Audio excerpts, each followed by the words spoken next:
I did not hear you come in, Susan. You're doing really good at being a frickin' ninja lately. Hey, what the?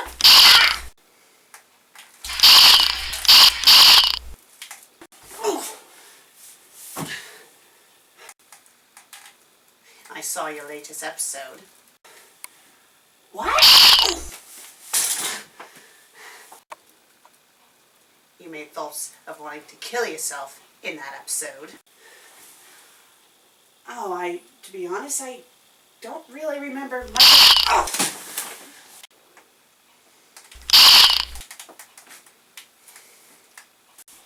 Will you stop shooting me?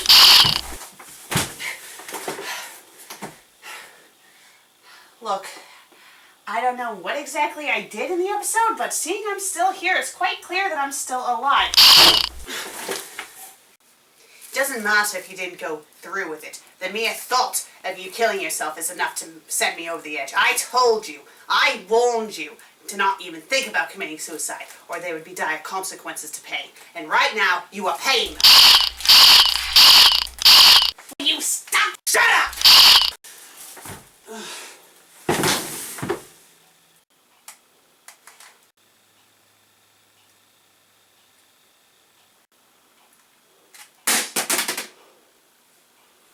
I'll be reviewing today's fanfic.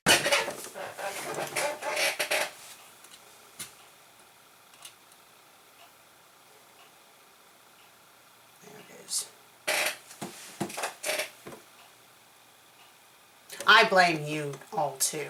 If I had it my way, I would shoot every single one of you with that face pistol the way I just shot her, to teach a lesson. Stop sending her fanfics that make her want to kill herself. You're lucky that I can't get to you, because if I could, you would regret it dearly. So, let's see the fanfic that you guys have sent her this way today. Tinkerbell and the Legend of the Red Fairy. Oh, that sounds promising. The author is Blue Thunder 25, with a PM in an envelope. Whatever. Fanfiction.net changed its thing. Here's the description. Tinkerbell and her friends sail the high seas of Neverland in search of the legendary fairy that once saved Pixie Hollow and almost destroyed it as well. Huh, for once a fanfic that actually sounds intelligent. Let's see how many chapters it is. It has 9 chapters. Well, you know what? Depending on how long this chapter is, I'm just going to read the first chapter, because something tells me this fanfic is too long to read on her show, and if it's not, I don't care, because I'm not the fanfic critic, and I don't have to oblige by her rules when it comes to reading fanfics. So, it's rated Fiction K. Well, that's promising. It's in English. It's adventure humor. It's Silver Mist and Tinkerbell. It has 9 chapters.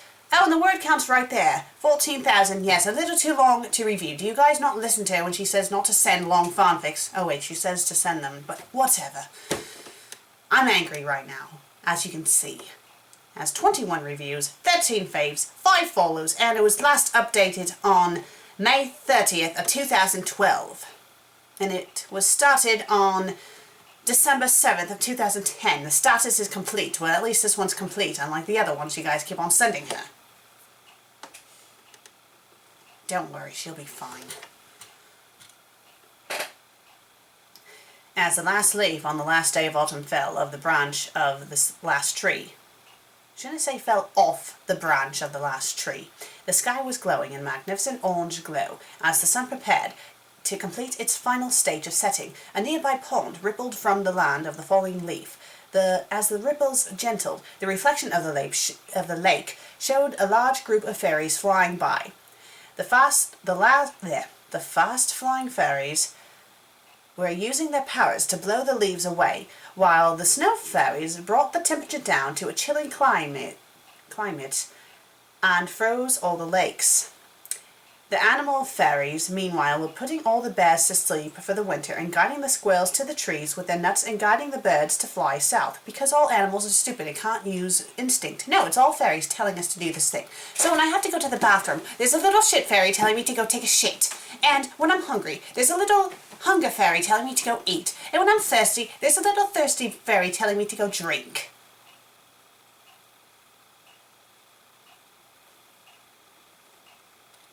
Apologize. The fairies of Pixie Hollow were busy at work preparing for winter. With the final preparations made, The fairies returned to Pixie Hollow for some well-deserved rest. As dawn approached, Iridesas, or what the bloody hell that fucking means, flying through the tall grasslands with her usual worried expression, searching for Tinkerbell. Tink, Tink, Tink, she shouted. The young light fairy nervously searched, but couldn't find Tinkerbell anywhere. Sweat began to pour down her face as she started to worry, even though she had only been looking for Tinkerbell for maybe 18 or 20 minutes. Just then, Iridessa was joined by Fawn, Rosetta, and Silvermist.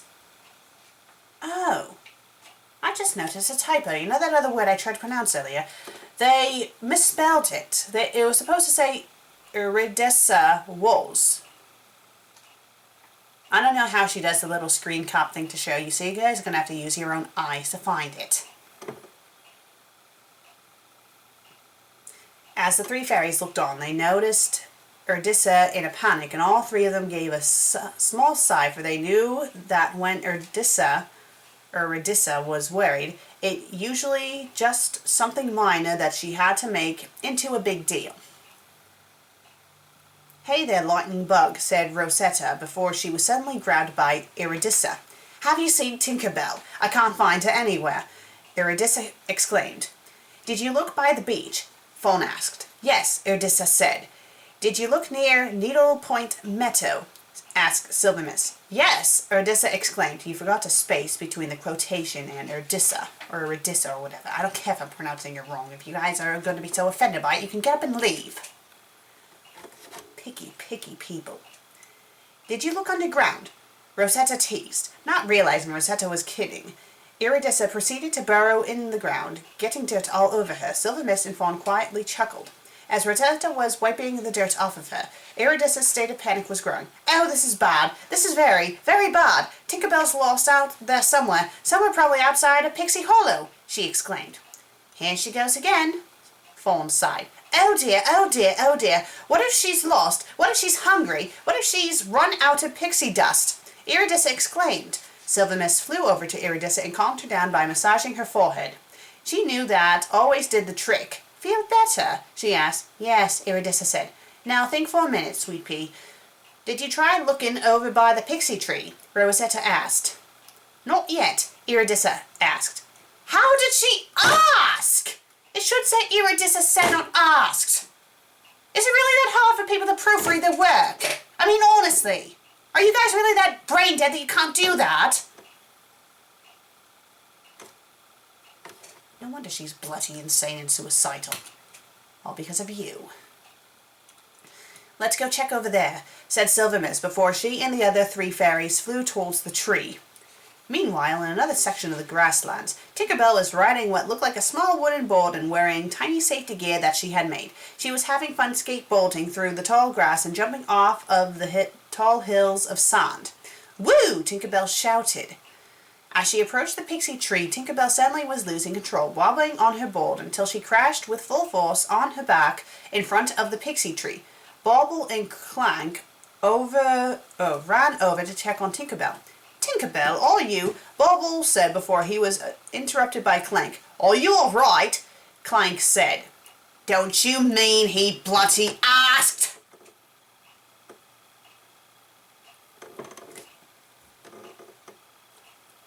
Morons. Bloody morons.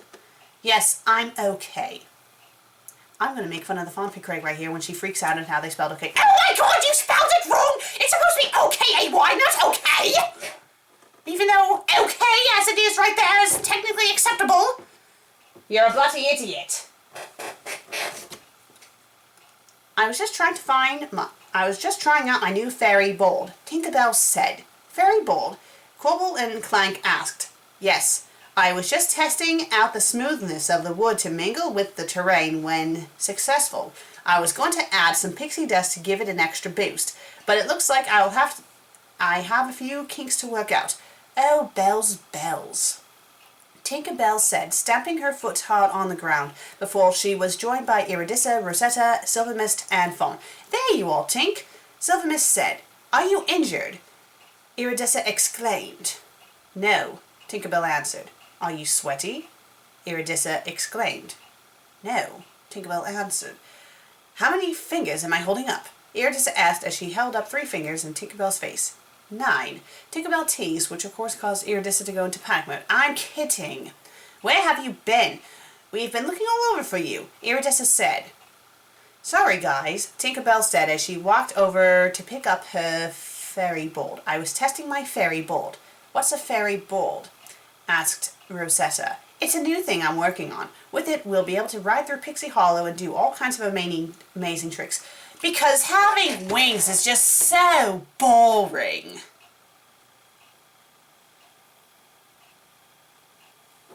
I saw something like this during our trip to the mainland during fall, said Tinkerbell. Said. Use different words other than said. It gets boring after a while. Fawn, Silvermist, and Rosetta were into Tink's idea, but Iridessa had a doubt. That sounds kind of dangerous, she said. Oh, don't be such a worry willow, Iridessa, said Rosetta. Yes, it sounds like fun to me, said Silvermist. Mind if I try it, Tink? Actually, I'm still trying to get some bugs out, Tinkerbell said. Silvermist then examined the board. I don't see any bugs, so you must have gotten them all out, she said as she snatched the board away from Tinkerbell. No, that's not what I meant, Tinkerbell said as Silvermist got on the board. How does it work? Silvermist asked. Well, Tinkerbell said with a sigh, you move and control the board with your wings, and when you want an extra boost, you focus your pixie dust into the back of the board. With that, Silvermist released some of her pixie dust and focused it to the back of the board, causing her to fly forward, backwards, and around the pixie tree at a super fast speed. As hard as she tried, she couldn't control herself on the board until finally she crashed into Tinkerbell, Rosetta, Iridessa, Fawn, Clank, and Bubble. Well, were they all standing in a line like this? After Silvermist regained her composure, she was given a cold stare by Tinkerbell. Sorry. As Tinkerbell was about to say something to Silvermist, she and the other fairies heard a sound trumpet going off that was coming from a female fairy wearing a brown hat and brown leaf clothes. She trumpeted through the attention of the fairies around the fairy tree. Attention all fairies, fairy theatre will begin soon. Those who wish to attend soon, be at the fairy theatre complex, she said. Can't it say she announced? Fairy theatre was a very special time in Pixie Hollow where fairies gathered around to listen to the riveting tales and stories. Rosetta, Fawn, Silvermist, Iridessa had seen many productions while Tinkerbell had only seen about a few. Rosetta, Iridessa, Silvermist, and Fawn prepared to go, but noticed Tinkerbell looking at her board. Aren't you coming, Tink? Asked Silvermist. You guys go on. I still have to finish perfecting my board, said Tinkerbell. Darling, that can wait, said Rosetta. Yeah, let loose for a while, said Fawn. But I've got to measure the smoothness of the bottom and test its compatibility on terrains. Not to mention, Tinkerbell said before she was pulled away by Rosetta and Fawn. You know, I don't remember Tinkerbell being like this in the Peter Pan movie. This must be based off of that TV show. Mostly every fairy in Pixie Hollow were gathered around for fairy theatre as 3 storytelling fairies wearing white outfits put light into small containers which lit up the theatre complex. Hush, fairies, 'tis the moment. For ancient fairy lore, the fairies sang. Hush, fairies, hush, for the tale of your... whatever. Suddenly, a whirlwind of leaves appeared and revealed another female storytelling fairy with brown hair, with a long ponytail, wearing a white outfit. She gathered a small ball of pixie dust in her hand and launched it up in the air. The pixie dust formed the shape of a flower, and the fairy began the story. A long time ago, when Pixie Hollow was very young and before Queen Clarendon ruled, a very special fairy was born. She was a water fairy, and she was very powerful. And her name was Cora, and she became the Avatar. Some say she was the greatest water fairy who ever was born, the fairy said. Wow, said Silvermist, as her already big eyes began to grow even more. However, the fairy continued, she was also very different from the other fairies. She was born with skin as red as the reddest rose, and she had a terrible temper. Her nickname was PMS. Okay, I'm sorry, that was bad.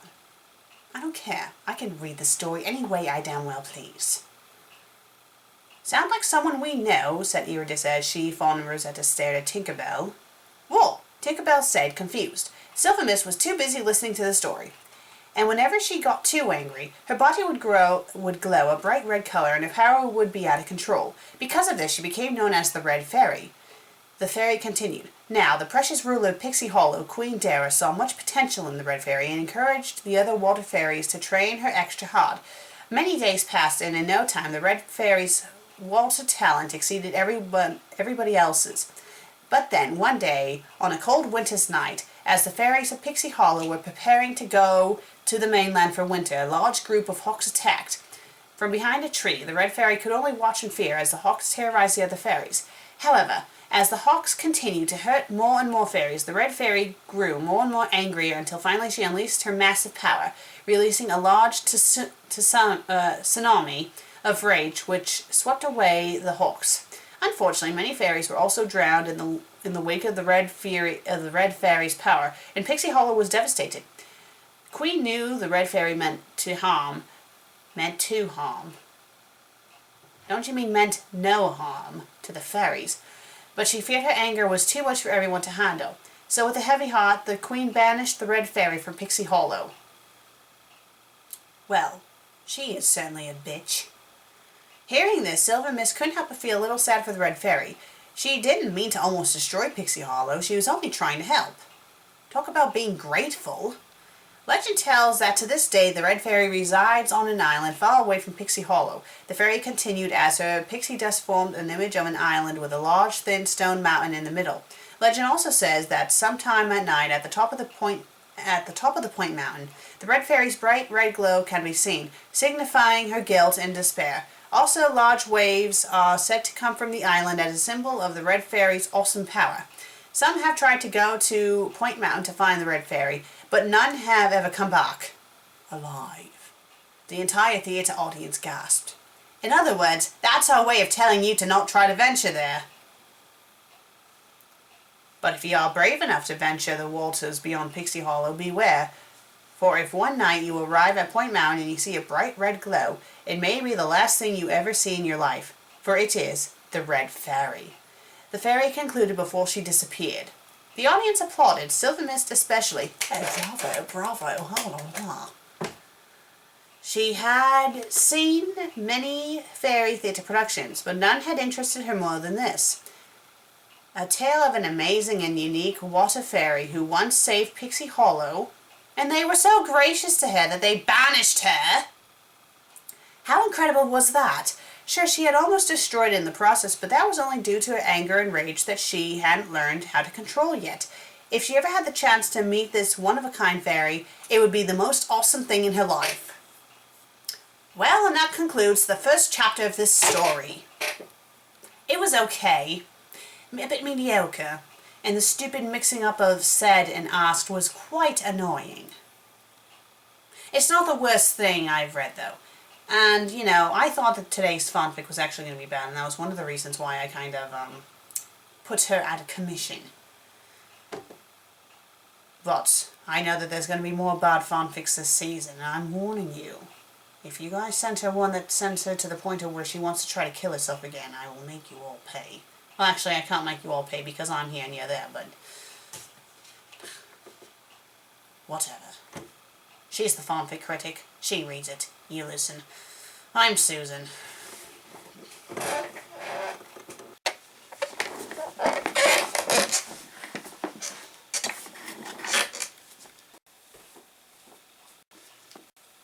Come on.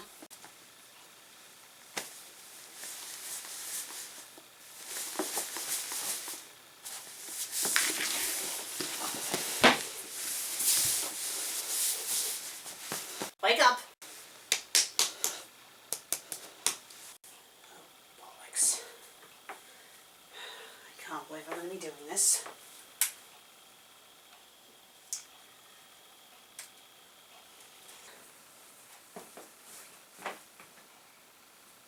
How did I get...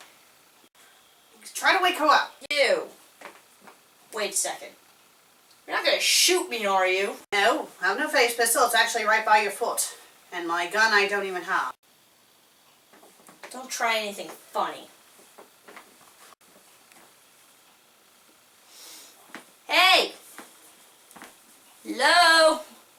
Wake up! Hey! Hello? Damn. So, she's still alive, it's just, normally she's awake by now. Well, yeah, well, seeing as the phase pistol's over there, I mean, I would assume you shot her with it. Yes, you can say that.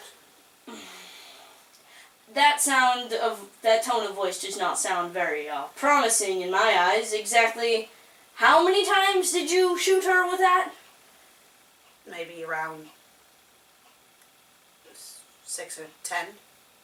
6 to 10? Do you know the damage those things can do, even on the lowest setting? It was on the lowest setting. Oh. I mean, it was to teach her a lesson for what she did in the last episode. I watched the last episode! She made mention that she was going to kill herself. Mention is different from actually doing! I told her not even to think about it. She knows how... She had it coming. No, she really didn't. She did nothing to deserve this. She just mentioned that she would, and then I watched that, and she literally put it aside and she said, "No, I promised Susan." I lost my temper. Losing your temper? You're gonna lose your cousin! You have to be more careful with yourself. You need to be able to control your anger. You can't just, forgive my usage, jump the gun right off the bat. You need to be more careful. I'm just hoping she's alright. Does she have a pulse? Yeah, she's alright. It's there. She's just out for right now. It's just a matter of time just for her to wake up. I'm sorry.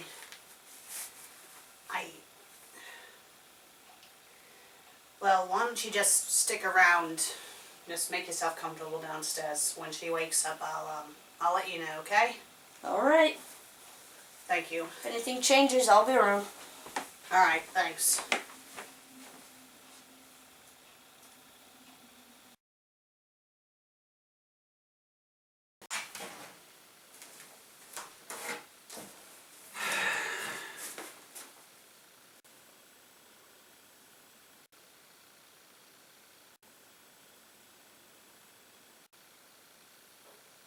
What? You know why I'm here, my dear Susan. Oh, not you too. You need to stop trying to kill the fanfic critic, and the fanfic critic needs to stop trying to kill you, because you guys are supposed to love each other, not murder each other. It's not exactly good to fantasize about you two having wild love if you're trying to kill each other. Is that all you care about? You don't want us killing each other, so then you can't have fantasies about us. Ugh, you are disgusting. You seriously are. In all seriousness, though, you almost killed her today. I shot her with the lowest setting. There's no way she would have been near death. Doesn't matter if it was on the lowest setting, my dear. Do you want to know how close to death she was? How close? Let's just say I was playing a card game with death himself.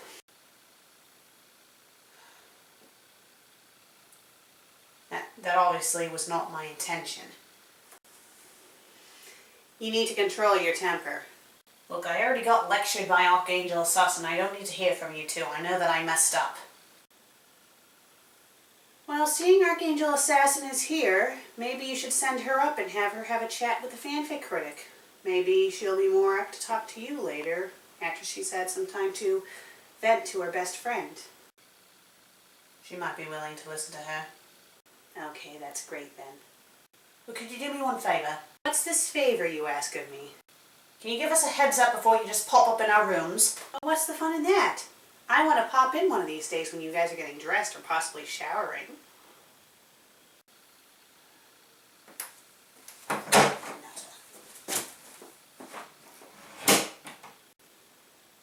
Goodbye. Now it's time for me to read my FanFic Critic porno.